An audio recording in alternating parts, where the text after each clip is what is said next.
우리가 앉았다 일어나거나 계단을 오르내릴 때 갑자기 일상생활에서 허리 통증이 발생할 때가 왕왕 있지 않습니까? 네, 맞아요. 긴장하고 있다가 무언가를 탁 했을 때 허리가 약간 맞아요. 묵직해지면서 이게 잘 안 풀리더라고요. 네.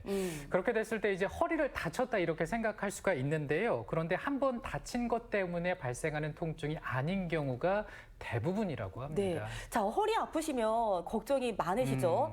그런데 많은 상식들을 가지고 있으면 이것도 대처가 어렵지 않다고 합니다. 네. 오늘 그래서 이 허리 통증에 대해서 좀 자세하게 살펴보도록 하겠습니다. 네. 한방재활의학과 전문의 최우성 원장과 함께하겠습니다. 안녕하세요. 어서 오세요. 네, 안녕하세요. 네.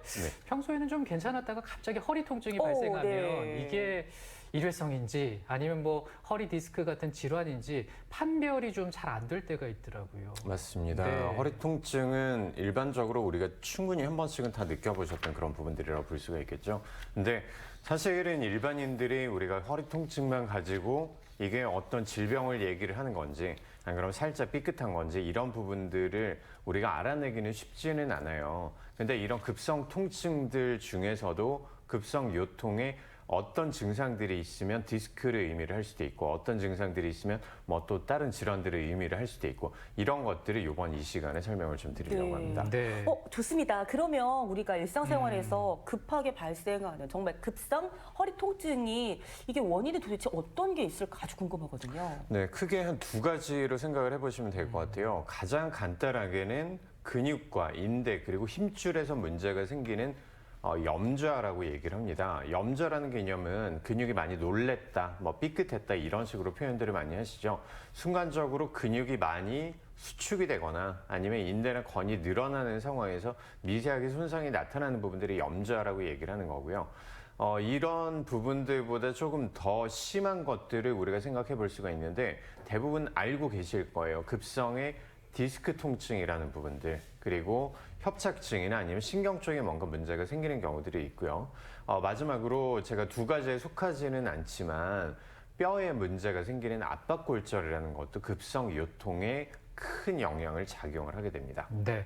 이렇게 좀 말씀을 좀 해주신 것처럼 여러 가지 원인으로 급성 허리 통증 발생할 수가 있는데요.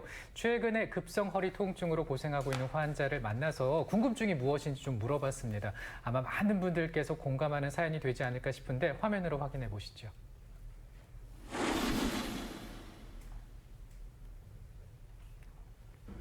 제가 며칠 전에 계곡에 친구들과 놀러 갔었는데요. 물놀이를 하고 나서 이제 텐트 안에서 옷 갈아입는데 갑자기 허리가 좀 뜨끔하더라고요. 그러고 나서 이제 허리를 숙이거나 할 때마다 통증이 너무 심한 상태고 갑자기 이렇게 아플 수가 있나 싶은데 혹시 허리 디스크 이런 걸까요? 네, 지금 만나본 환자처럼 갑자기 좀 허리가 아프게 되면 너무나 일상생활 걱정되죠. 불편하고 네. 힘들 것 같습니다. 원장님, 이게 이제 급성 허리 통증인지 아니면 일반적인 통증으로 봐야 될지 어떻게 구분하면 될까요? 네, 방금 말씀해 주셨던 이런 케이스들이 최근에 정말 많았던 것 같습니다. 네, 병원에 네. 오시는 환자분들 중에서 이제 늦게 휴가를 다녀오시고 보통 이제 계곡에서 물놀이를 하시고 그 다음에 집에 가서 이제 아팠다라고 이제 말씀하시는 분들이 네. 참 많았었는데 그 계곡물이 생각보다 온도가 되게 낮잖아요. 네.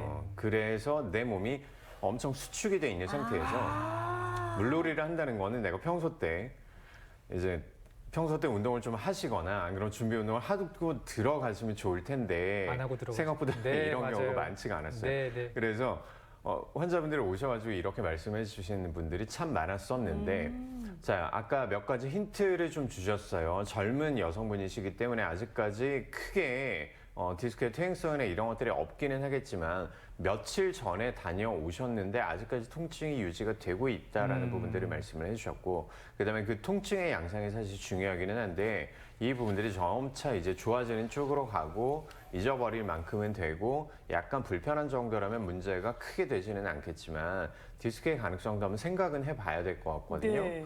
그래서 이런 상황들을 환자분들이 가장 궁금해하시는 부분들 중에 하나가 이게 염좌인지 일반적인 뭐 통증인지 아니면 디스크로 인한 통증인지 이런 부분들이 가장 궁금해하시는데 제가 도표로 정리를 했어요. 이 네. 부분들 보면서 다시 한번 말씀을 드릴게요. 자, 아까 그 환자분들 제가 궁금한 부분들이 있기는 한데 염좌에 의한 아까 말씀드렸던 근육과 인대 그리고 힘줄에 대한 부분들은 대부분 손상된 부분들 그 자체로만 통증이 나타나는 거예요. 거의 대부분의 경우는 허리 쪽에만 통증이 나타난다. 아니면 허리 약간 밑에 그 꼬리뼈라고 보통 표현들을 하시는데 엉덩이 사이에 있는 그 청골이라는 거기 정도까지만 통증이 나타나는 것들이 일반적이고요. 염좌에 의한 통증들은 대부분의 경우는 움직이지 않으면 통증이 거의 없습니다. 누워있을 때는 통증이 나타나지 않아요. 누웠다가 일어설 때 아니면 앉았다가 일어설 때 이렇게 자세를 변경을 할 때 통증이 나타나는 특징이 있는데 디스크로 인한 통증들은 아까 디스크는 신경 질환이다라고 말씀을 드렸었는데 신경 쪽에 문제가 생기면 이때는 내가 활동을 하지 않아도 통증이 나타나게 돼요. 가만히 누워 있어도 뭔가 욱신욱신하는 것 같아요. 가만히 누워 있어도 다른 부분들로 저린 느낌이나 아니면 찌릿찌릿한 통증이 내려갑니다. 네. 또 디스크의 특징들 중에 하나가 밑으로 내려가는 가지신경을 압박을 하게 되기 때문에 엉덩이나 허벅지, 다리를 타고 내려가는 통증들이 있다면 이때는 염좌라고 볼 수가 없어요. 디스크로 인한 신경 자극이라고 봐야 되는 거예요. 그래서 정리를 해보자면 디스크로 인한 신경학적인 문제들은 가만히 있어도 통증이 있고 그리고 엉덩이랑 다리 쪽으로 타고 내려간다. 그리고 염좌로 인한 부분들은 허리 안쪽으로만 통증이 있다. 그리고 한 가지만 우리가 더 짚어보자면 압박골절이라는 그 아까 질환에 대해서 말씀을 드렸었는데 우리가 엉덩방아를 찍으면서 수직 하중이 많이 가해주면서 뼈가 이제 주저앉는 것들을 압박골절이라고 얘기를 하거든요. 네. 정말 많이 아파요. 환자분들이 이제 말씀들을 하시는데 압박골절의 특징도 염좌랑 어떻게 보면 헷갈릴 수 있어요. 통증이 엄청 심하기는 한데 가만히 있으면 저 아무렇지도 않아요. 근데 앉았다가 일어서려고 할 때, 그 다음에 압박골절의 특징은 통증이 아주 심하면서 내가 기침을 할 때 통증이 너무 심해진다. 복압이 증가되는 상황들이 네. 되거든요.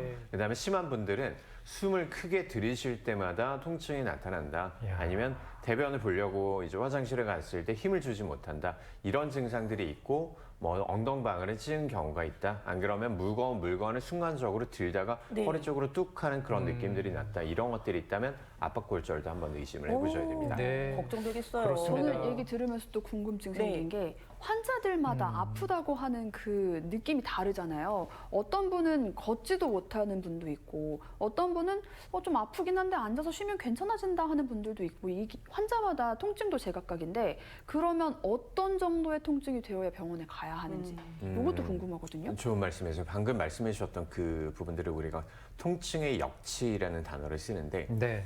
조금만 아파도 엄살을 피우시는 분들도 계실 거예요.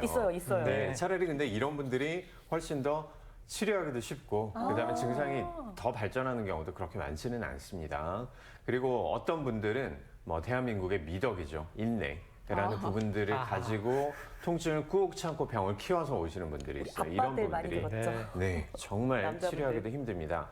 이래서 우리가 통증을 느끼는 부분들이 사람마다 너무 틀리기 때문에 이런 통증에 본인이 느끼는 그 강도만 가지고는 증상의 강도랑 정확하게 매칭이 된다고 볼 수가 없어요. 오히려 통증의 양상이라든지 아까 제가 말씀드렸던 통증의 부위가 어느 쪽으로 흘러가는지 아니면 통증이 어떤 식으로 경과가 나타나는지 따라서 우리가 증상들을 좀 볼 수가 있을 것 같은데 통증의 부위랑 양상들은 아까 말씀드렸던 것처럼 뭔가 다리 쪽으로 타고 내려가는 것들이 있다면 신경 쪽에 문제가 있기 때문에 디스크에 대한 부분들을 생각을 해봐야 되는 거예요. 네. 그리고 통증의 경과도 봐야 되는데 일반적인 염좌 같은 경우에는 한 이틀에서 3일 정도 지나면 한 반 이하로 뚝 떨어지게 됩니다. 그리고 길어도 한 2주 안쪽에는 증상들이 많이 완화가 되는데 이런 한 3일 이상 통증이 동일하게 계속 진행이 된다.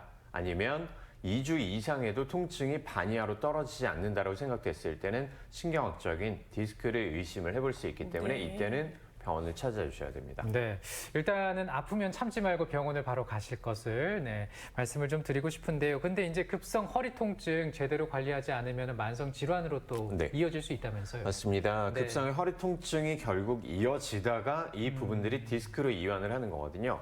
평균적으로 한 20% 정도는 만성 통증으로 이완을 하기 때문에 급성 통증을 빨리빨리 처치를 해놓으면 이 확률을 충분히 줄일 수가 있는 거죠. 네. 네. 자, 그렇다면 이제 치료를 받아야 네. 되잖아요. 네네. 한방에서는 이렇게 허리 통증이 있을 때 어떤 치료를 받게 되나요? 보통 허리를 삐끗하거나 우리가 디스크가 급성으로 나타났을 때 우리가 생각하는 것들은 뭐 진통제나 아니면 근육 이완제 같은 주사 치료를 먼저 생각을 하게 되겠죠. 네네. 한방에서는 침 치료랑 약침 치료로 먼저 염증을 줄여주고 추나 치료로 허리가 삐뚤어진 부분들을 바로 맞춰주는 치료법들을 할 수가 있어요. 그리고 네. 통증이 아주 극심할 때 아예 우리가 앰뷸런스를 타고 다니는 이런 경우에 사용을 하는 동작침이라는 치료도 사용을 할 수가 네. 있습니다. 네. 자, 그래서 이제 치료를 받는 모습이 좀 궁금하지 않습니까? 어떤 경우에 어떻게 치료를 받는지요? 화면으로 준비했습니다. 함께 보시겠습니다.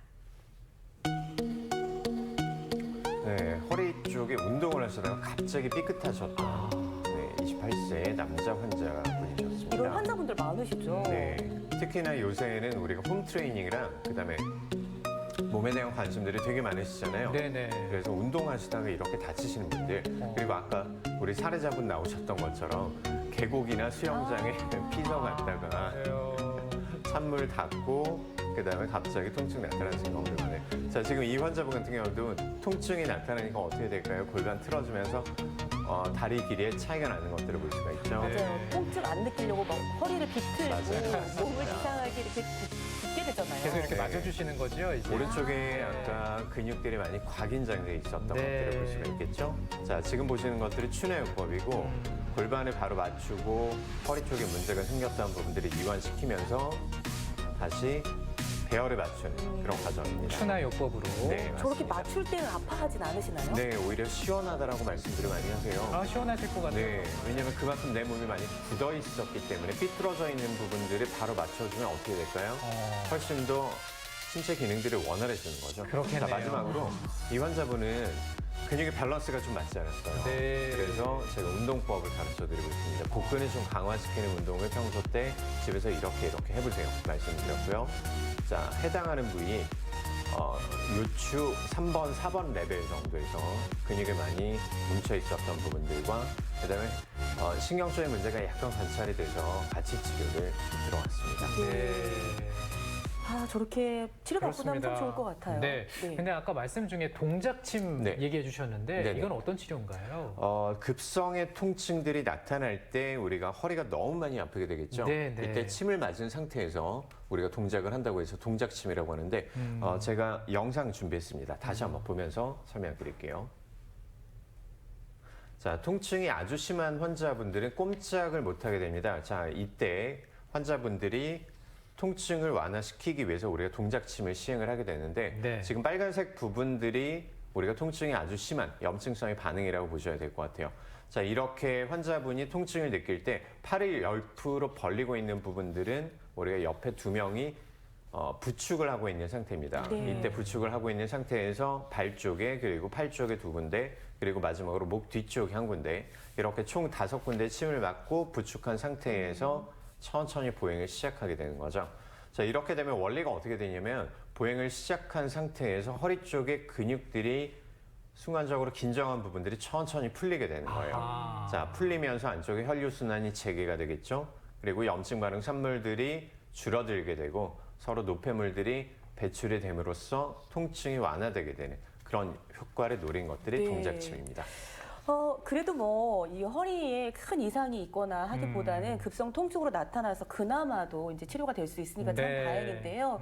그럼에도 불구하고 불편해하시는 분들 많이 계실 것 같으니까 네. 마무리 말씀으로 좀 이런 것들 조심하세요 하고 좋은 말씀 부탁드리겠습니다. 네, 아까 말씀드렸던 것처럼 이제 우리가 환절기가 오게 되는데 기온차가 많이 나게 될 때 이때 허리가 삐끗할 확률이 훨씬 더 높아지게 되는 거예요. 어떤 특정의 동작이나 아니면 운동이나 아니면 산행 같은 그런 산책을 가실 때 이런 부분들을 할 때는 꼭 우리가 운동을 먼저 해주시고 몸을 풀어주시는 상태에서 가시는 것들 추천드리겠습니다. 네. 자, 오늘 한방재활의학과 전문의 최우성 원장과 함께했습니다. 고맙습니다. 네, 감사합니다. 네, 오늘 최윤 리포터 감사합니다. 감사합니다. 네. 비타민 D는 자외선에 노출된 피부에 의해서 체내로 흡수가 되는데 이 비타민 D가 부족하게 되면 수면에도 영향을 줄 수 있죠. 그렇습니다. 네. 비타민 D가 부족해지면 칼슘의 농도가 낮아지면서 수면에 영향을 준다고 합니다. 네. 잠을 잘 못 주무신다든가 이렇게 되는데요. 요즘 아침 저녁으로 날씨가 좋으니까 산책 맞아요. 많이 하시면서 자연의 비타민 D, 태양빛을 한번 충분히 느껴보시면 어떨까 싶습니다. 저희는 내일 인사드리겠습니다. 고맙습니다. 고맙습니다.